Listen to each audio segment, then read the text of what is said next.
Hello and welcome to Newsfeed on Trust TV. My name is Dorcas Yakubuzala, bringing you trending stories that people are talking about and sharing around the globe today, and also their opinions on such issues. Tinubu knows Nigerians are suffering. Moves around FCT at night, says Senator Kalu. Ribadu accuses policemen, soldiers of selling arms to criminals. Reps demand immediate petrol cooking gas price hike reversal. Biden approves $4.5 billion in student debt relief as vote nears. Now, top on what's trending, Senator Kalu says President Bola Tinubu is aware of the country's fluttering economy and is taking steps to address the challenges facing Nigeria. The president himself knows that Nigerians are suffering and hungry. He is a street person. He knows the street very well, Senator Kalu said while speaking to newsmen on Thursday.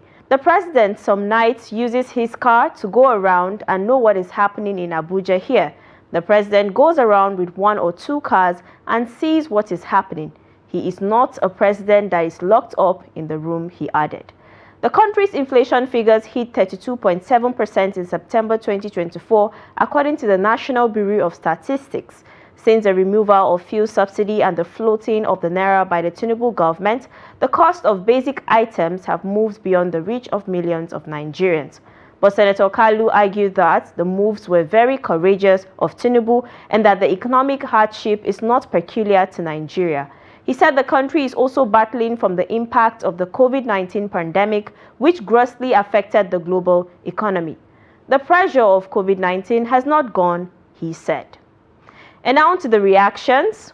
Victuality asked, moving around in the night doing what? Another user asked, what is he looking for at night? What kind of survey he they do for night? The next reaction is also a question, and the person said, move around in the night in Abuja to do what? Is anything happening at night? Abi, he's going to eat fish in Blake's. Now, next on what's trending, the governor of Bauchi State, Bala Muhammad, says the monetary policies introduced by the Tinubu-led administration are not working as people are hungry and suffering. Governor Bala said this while addressing participants at the launch of the Nigeria Development Update in Abuja on Thursday, October 17th. He stated that the economic livelihood of Nigerians have been badly affected by the various economic policies, which has now created a volatile situation that may see people of his class being lynched by frustrated Nigerians. The governor in his speech stated that the purchasing power of Nigerians has been drastically reduced. Addressing the issue of electricity, the governor remarked, "What about power? The tariffs are so high that people cannot afford to pay. We are on the brink of being lynched. These policies are not working. We must review them," he added. Now, Essential Vic asked, are you actually speaking on behalf of the people? The next reaction is from one John Tabril, and he said, it's not working, but your state allocations comes regularly. What are you doing with the allocation with your people? Last comment from this story says, bless you for speaking the truth. And the Minister of the Federal Capital Territory, Nyesom Wike, says the government at all levels needs to make money to provide social services to Nigerians. Wike spoke on Wednesday in Abuja at the maiden edition of the Abuja Business and Investment Summit organized by the Abuja Investment Company Limited. The FCT minister said the notion that the government does not need money was incorrect, citing examples of the government's partnership with the private sector that went sour. Wike said the government won't continue to commit billions of naira and land to investors who cannot guarantee a return on investment.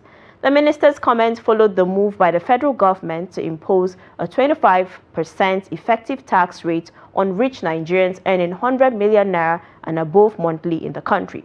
And now to the comment, Sanity D is asking, paying the taxes is normal. Waiting una they use the money do naim be the cocoa. Next is from Solo, and he said, increased taxes on citizens, inflation effect on citizens, interest rate increment on citizens, economy hardship effect on citizens. When will the citizens benefit from government policies? Years of bad leadership and corruption is now bearing fruit. Lightsbits.classic says, governments do not need to tax its citizens if resources are being utilized. Next on what's trending, the House of Representatives has waded into the increase in the pump price of petroleum products. moved by the Deputy Minority Leader Aliyu Madaki and sponsored by 111 members of the House called for the immediate reversal of the price increase in petrol and cooking gas. The lawmakers said they feared that the hike was causing hardship for Nigerians and threatening job security. The Green Chamber also asked that the Nigerian National Petroleum Company Limited (NNPCL) and the Ministry of Petroleum Resources to increase local refining capacity, while also calling on the Central Bank of Nigeria (CBN) to implement monetary policies that will mitigate the adverse effects of fuel price hike on inflation. This is as the World Bank has warned that a further increase in the prices of petrol may reverse the already dwindling effects of subsidy removal in Nigeria. The warning is contained in the October edition of its Africa's Pulse report. President Bola Tinubu, as of May 2023, officially pronounced an end to petrol subsidies in Nigeria, jacking PMS prices from 175 naira per litre to over 1,000 naira across the country. And now to the reactions. Evan Wosu China says, they just want to talk so that it will look like they spoke about the situation. Next is from Muyiwa Abiola.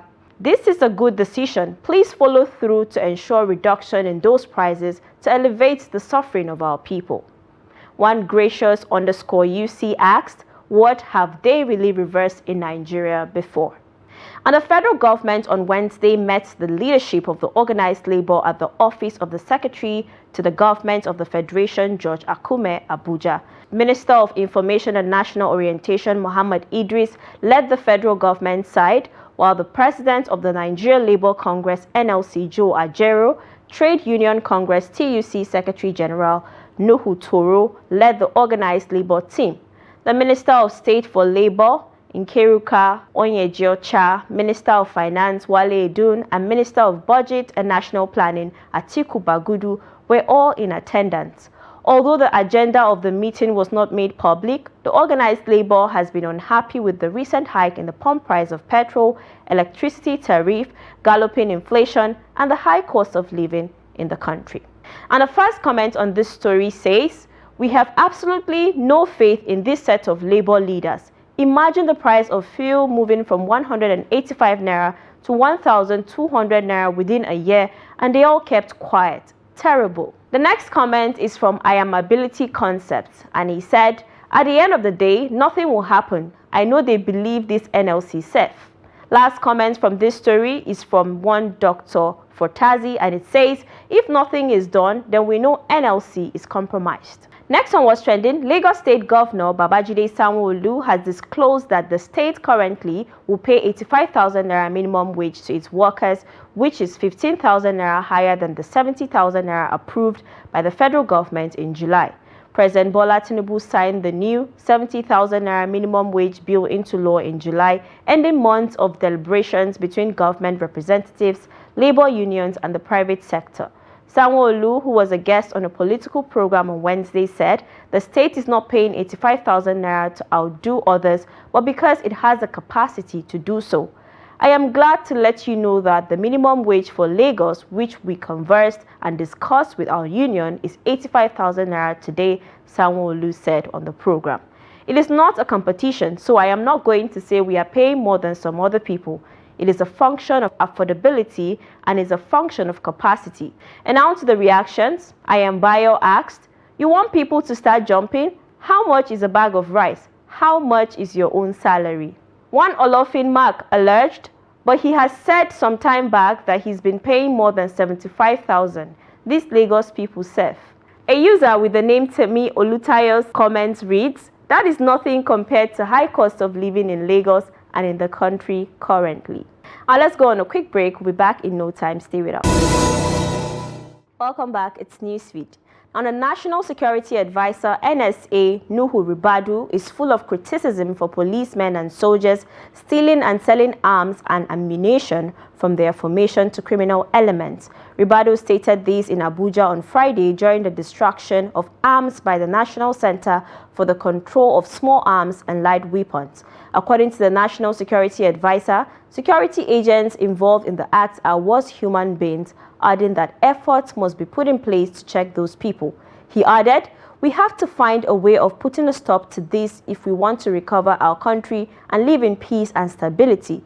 Ribadu also rained curses on the security personnel who facilitate the movement of weapons to terrorists, bandits, and other non-state actors, as he disclosed that a sizable number of illicit arms being used to commit crimes in the country originally belonged to the government. Now, the first comment on this story is from official Maxwell Legacy, and it reads, "He just said the truth. A senator is earning 14 million on the air condition, and the military and the police stand under the sun at the expense of their lives and earn 70,000 naira. You, the government, are the ones encouraging criminality and crime. A soldier or police can do anything to meet family needs." Next reaction says, "As much as this is sad and condemnable, what is the government doing to better the lives of our servicemen? How much is their salary? What benefits do they get? Do they have insurance? What about their family? What help do they get? We need to do better and treat people right." Abayomi opined, "Was expecting all hell let loose on this revelation. Culprits must be traced and brought to book." And now on the foreign scene, US President Joe Biden announced Thursday further student debt relief for public servants amounting to around $4.5 billion with just over 2 weeks to go until the presidential election. The action affects about 60,000 borrowers across the country, said the White House, touting Biden and Vice President Kamala Harris's efforts to improve loan forgiveness since taking office. Harris is a Democratic nominee in November's White House race, running against the Republican former President Donald Trump. The announcement comes as households feel the weight of higher costs of living since the COVID-19 pandemic, with voters citing the economy as a crucial concern in polls. Biden said in a statement that with the latest move, more than 1 million people have had their debt cancelled under public service loan forgiveness. Now, Chimik Innocent commented saying, "The truth is that USA needs a president, and Trump is that president USA needs now." One Makinde Akinola wrote, "So politicians are the same anywhere in the world." Arinze Andrews' comment reads, "Biden, USA is borrowing a leaf from Nigeria." And that's where we wrap it up on the program today. Do also follow us across all our social media platforms for more programs, news, and documentaries. Until next time, goodbye.